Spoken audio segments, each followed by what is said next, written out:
Hi again, everybody. So, jumping into a new piece of content for this week, and I'm going to slow it down. So, this week we'll just do one lesson, and then next week we'll probably do two lessons.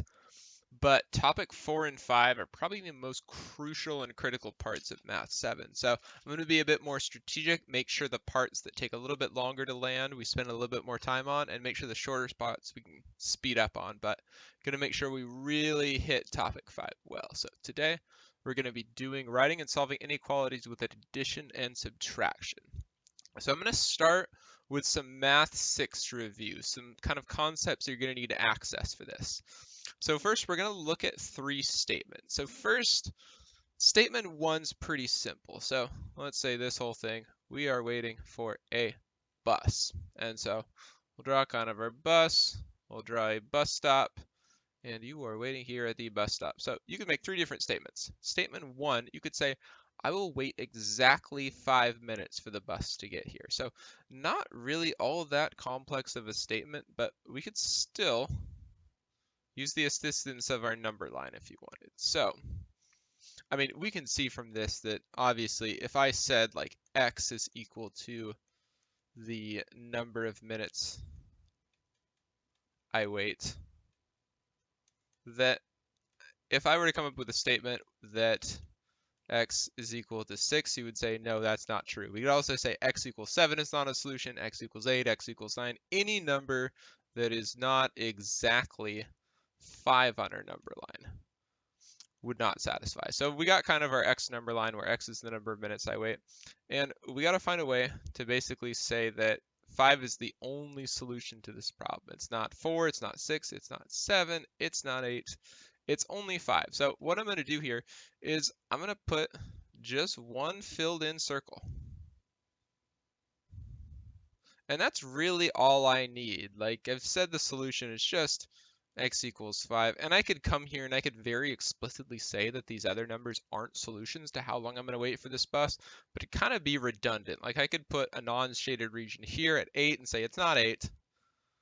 It's not 8.5, it's not 7, it's not 6, but you can see that'd be kind of ridiculous because we've already, just by leaving these blank, we've already just said, well, 5 is my only solution here for this statement. I'll wait exactly 5 minutes for the bus.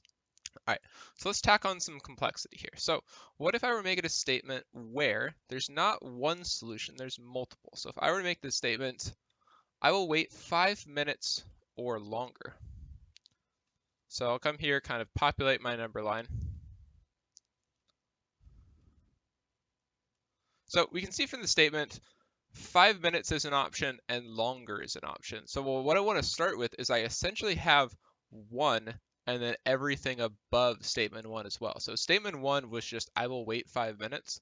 Let's put that solution on our number line. So I'm going to put a shaded region there because that says it is a solution. And then I know that, well, 6 is a solution, 7 is a solution, 8 is a solution, 9 is a solution. Anything in between those as well, I could wait 5.5 minutes. So what I'm going to do is I'm just going to say 5 and anything above. So I'll shade that region. And finally, we got one more statement that's very similar to 2, but not quite.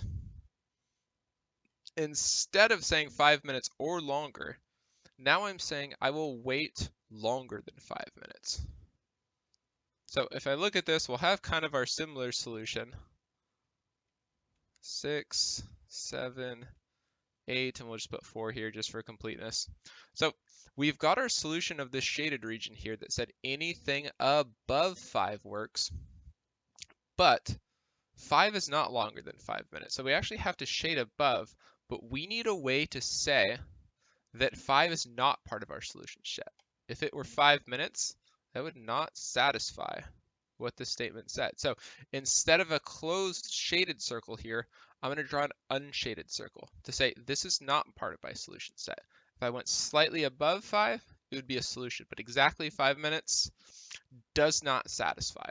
And so we've also got a way to write this algebraically. So just like we said, statement 1, I'm going to circle back to 1, 2, and 3 to write the algebraic expressions for them.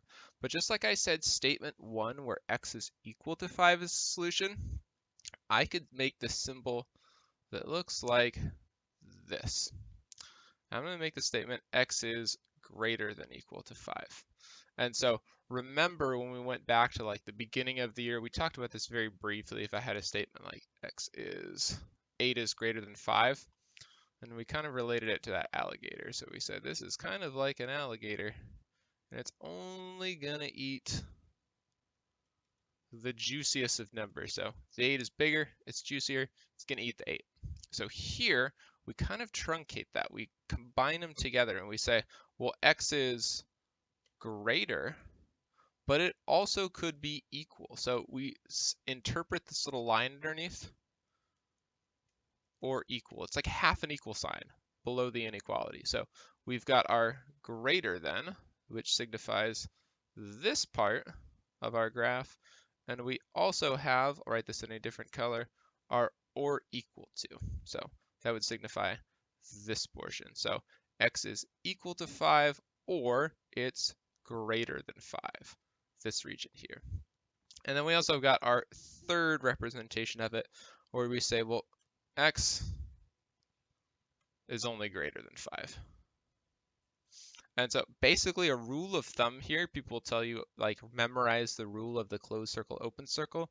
I think it's much easier to think of it as shaded circle, shaded region. So if you want to specify there are solutions, shade it in. So shaded circles or shaded regions recognize solutions. Unshaded circles, unshaded regions say that there are no solutions here. So that should lay our groundwork. Let's jump into some examples. So I'm kind of purposely having this run in parallel with the book. So just in case that you need more support on this, it's not going to completely go off on like some wild tangent. Instead, you can go back, look at the same examples done on paper in the book, and I'll kind of do them mostly the same way, almost entirely the same way, so it stays consistent. But that'll give you guys the ability to reference it. So this is 5-4. Example 1 will do. So we're going to write, we're going to solve, and then we're going to graph this inequality. So I'm going to start, we'll just read it off together and we'll highlight some key information. So let's start, we got, on the airline that Raul is using, the weight limit for both suitcases is combined to 50 pounds. So how much can Raul's bag weigh without going over the limit? So let's go over here. So let's call this the small suitcase, and let's call this the large suitcase. So we've got some information. We know what the large suitcase is. That's 38 pounds according to the graphic, but we don't know the small suitcase. So we'll do what any good mathematician does when they don't know a value. We are going to label this a variable, and we'll go ahead and define it. So x will be the weight in pounds, and let's get extra specific, of the small suitcase, and I'll just abbreviate that. So we got the weight in pounds of the small suitcase, we'll label that a variable. So normally we'd be setting up an equation, but now we got to set up an inequality, because we looked at this, the weight limit is 50 pounds.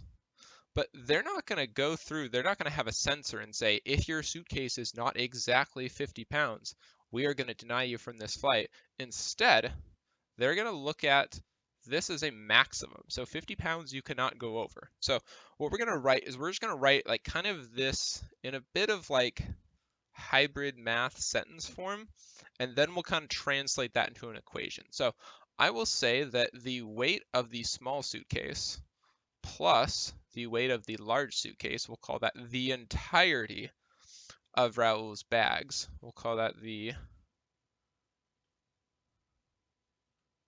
combined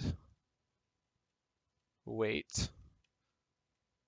And I might change this. I'm looking at it now, and I want to make this an uppercase L because that looks like 1.5, but it's not 1.5. It's the abbreviation of large suitcase. So we got the combined weight at maximum. That can be, excuse me, not 38. That could be at maximum 50 pounds. So if I look at this, I basically have to say that the combined weight has to be less than or equal to this 50. So why don't I open it up and say this alligator is going to open up towards the 50 to say that this combined weight has to be less than the weight limit, but I also want to specify that it could also be equal to the weight limit. So I'm going to put that less than or equal to sign, the combined weight. So on that, we've got kind of our setup. Now I just got to turn this into an algebraic inequality. So we're moving away from equations. The only difference is this symbol in the middle here. And we're going to write it.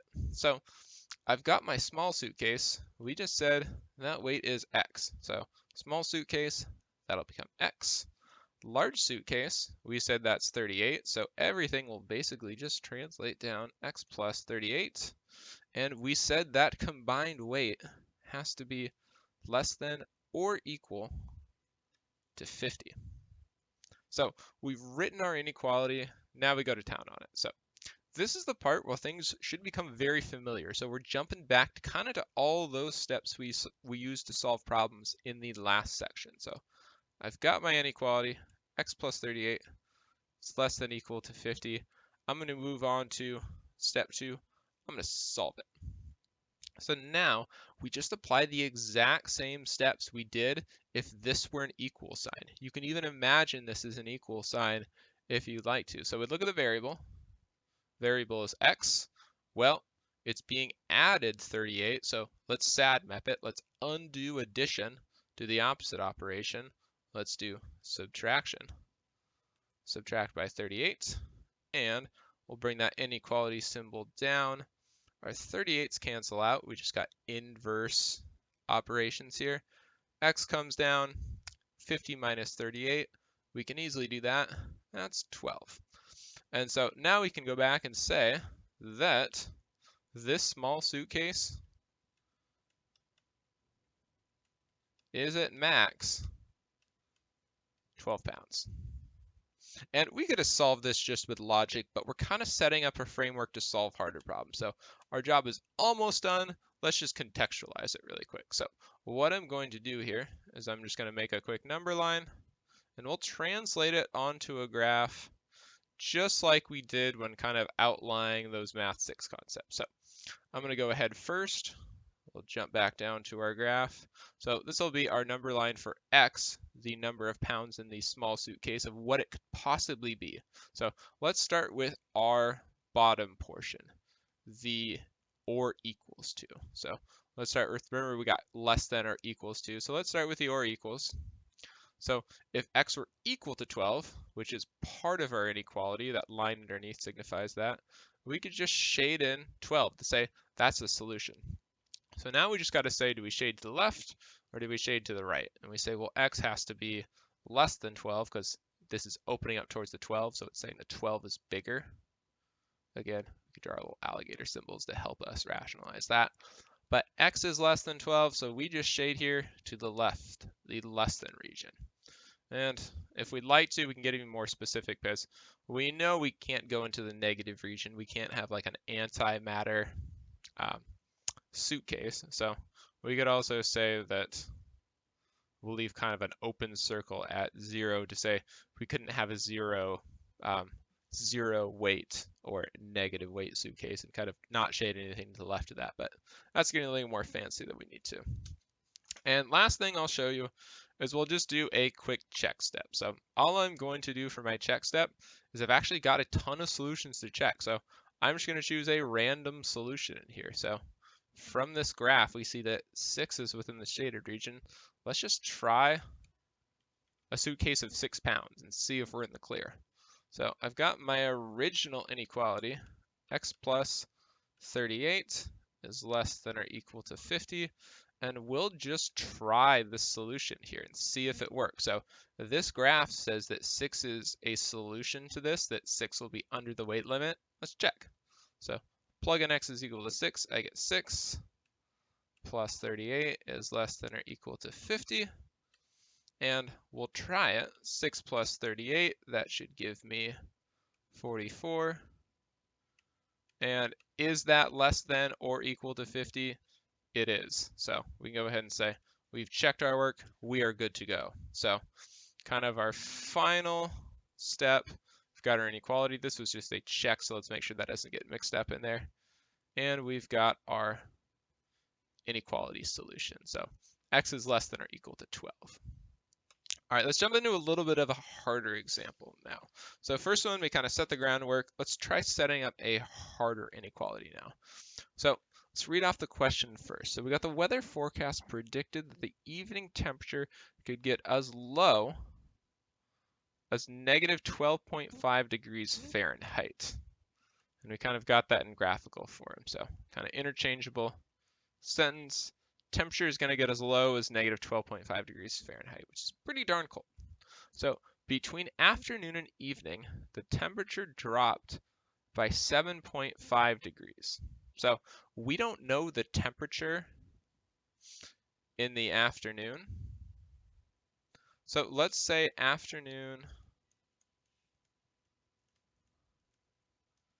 is T. That's our temperature. And then it dropped by 7.5. So let's stop there. We've got all the information we need because we've got what could the afternoon temperature T have been. So we're going to start that we could take sort of the evening temperature and we could specify it as T, the afternoon temperature, and then that afternoon temperature dropping by 7.5. And this is essentially going to be the evening temperature. And then we also said that it has a low of negative 12.5. So essentially what that's saying is the minimum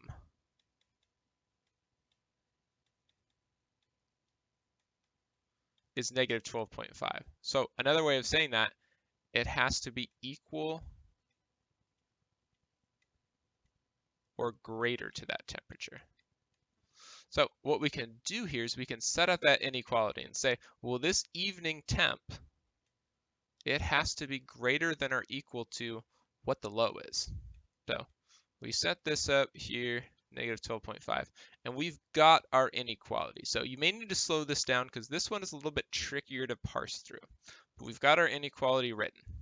So what I'm going to do now is I'm going to go ahead and solve it. So I've got my inequality here. I've got t minus 7.5, and we'll just rewrite it real quick, is greater than or equal to negative 12.5, and I'm just going to solve it as I would normally. So again, I'm going to undo any addition and subtraction first, which looks like my only operation I got to deal with. So I've got my subtraction. Let's undo it with addition. So we're going to add 7.5 to both sides. And on the left-hand side, we get that canceled out. We get the variable by itself, t, which is exactly what we wanted. T is greater than or equal to, and you may want to check this with your calculator. So negative 12.5, and we're going to go right on the number line 7.5 units, which you can check it on your calculator, but it'll get us right at negative 5. And we'll go ahead and contextualize that. So all our units were in degrees Fahrenheit. We'll put degrees Fahrenheit here. And now I just go ahead and graph. So go ahead and grab a number line tool. We'll go ahead and graph it. So we'll put negative 5 there. And again, it is a solution, so we better shade it there. And if this is a t number line, it's opening up towards the t, so it's saying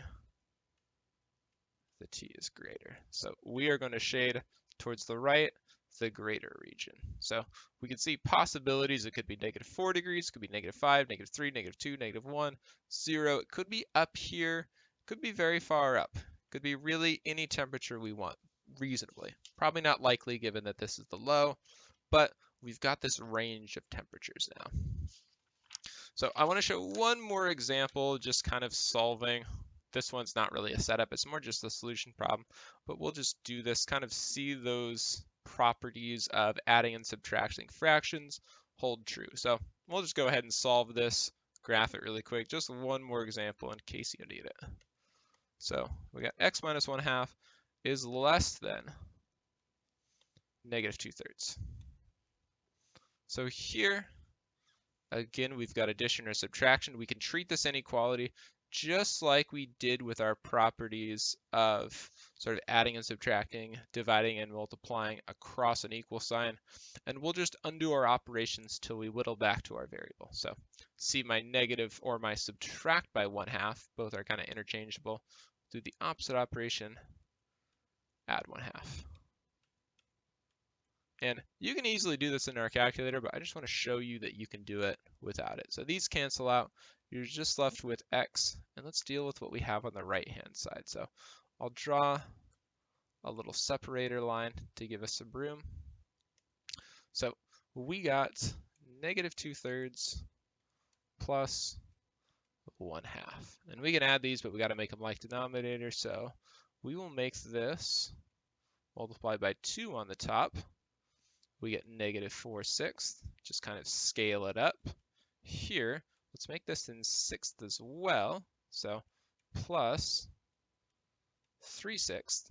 And now we can just add across the top. So remember that rule I said where you can just bring the negative up into the numerator if you want. But I've got -4/6 plus 3/6. And we'll just add them together. That makes -4 plus 3 over 6. Again, slow this video down if you need to. -4 plus 3, that gives you -1/6. And again, we just bring it to the outside again if we want. So here we got x is less than -1/6. You'll go ahead and plop this on the number line. So I'll draw my number line across. And we'll go ahead and do this as a number line of 6. So we'll do 0 here. We'll do -1/6. We'll do a couple more. Let's do -2/6 and maybe -3/6. All right, so first off, we're going to say there's no or equal to sign. So -1/6 is not a solution. -1/6 is not less than -1/6. So I'll go ahead and put that on the number line real quick. I'm going to do an unshaded circle to say it's not or equal to. There's no solution here. And now we just worry about which region do we shade to, the left or the right. And I say, well, x is less than, because the alligator's opening up to the -1/6, meaning the -1/6 is greater, the x then is less than. So I'm going to shade to the left. And we've got our full solution. So hopefully this was helpful. Again, we're going to slow it down to one lesson this week just because this is such like a junction point in the unit. But next week, since there's a lot less new stuff being thrown at you, we'll do 2 sections. But hopefully this is helpful. Hope to see you all on Wednesday. Take care, everybody.